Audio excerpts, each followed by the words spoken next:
জন্মের সময় একটা নীলতিমির বাচ্চার ওজন প্রায় 2 থেকে 3 টন হয়ে যায়, যেখানে একটা মানুষের বাচ্চা জন্মের সময় 2.5 থেকে প্রায় 4.5 কেজি হয় মাত্র। তার চেয়েও ভয়ঙ্কর তথ্য হলো এক একটা তিমি প্রায় 199 টন পর্যন্ত ওজন হতে পারে, যেই ওজন আজ পর্যন্ত কোনো ডাইনোসরের পর্যন্ত ছিল না। আরো মুশকিলের ব্যাপার হলো এক একটা নীলতিমি প্রায় 108 ফিট পর্যন্ত লম্বা হয়ে যেতে পারে। ভয়ঙ্কর ব্যাপার হলো এদের যে জিহ্বাটা, সেই জিহ্বাটাই কেবল 2 থেকে 3 টন ওজনের পর্যন্ত হতে পারে।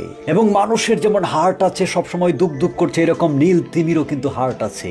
এই হার্টের ওজনটাই প্রায় 180 থেকে 200 কেজি হয়ে যায় এই নীলতিমির। গবেষকরা একটা ধারণা করে বলেছেন যে এই পৃথিবীর যে বিভিন্ন মহাসাগর, বিশেষ করে প্যাসিফিক, প্রশান্ত মহাসাগর, আটলান্টিক মহাসাগর এবং ভারত মহাসাগরে প্রায় 25,000-এরও বেশি নীলতিমি আছে। মজার ব্যাপার হলো এই নীলতিমিগুলো এক একটা 110 বছর পর্যন্ত বাঁচতে পারে এবং এক একটা নীলতিমি 2 থেকে 3 বছরে মাত্র একটা করে বাচ্চা দেয়।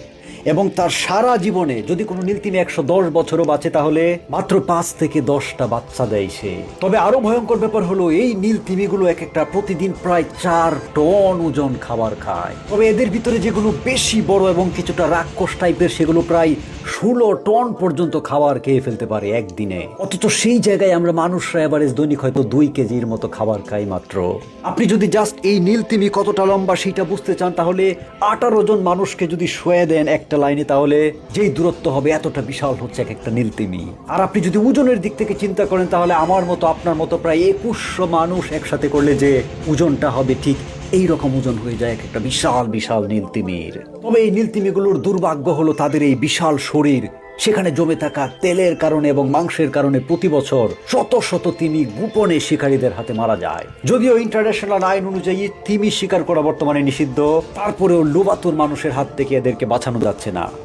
এছাড়াও বিশাল বিশাল যে সমস্ত জাহাজগুলো ছুটে যায় বাণিজ্যিক, সেগুলোর শক্তিশালী প্রপেলার যখন ঘুরতে থাকে, সেই প্রপেলারে আঘাত পেয়ে খণ্ড বিখণ্ড হয়ে যায় তিমিগুলো, কিংবা কখনো বা ধাক্কা খেয়ে জাহাজের সাথে তারা মারা যায়। ফলে এত বিশাল দেহ নিয়ে জন্ম নিয়েও, বিশাল বিশাল মহাসমুদ্রে দাপিয়ে বেড়ালেও বিপদ থেকে তারা কোনোভাবেই ঠিক মানুষের জীবনের মতোই মুক্ত নয়।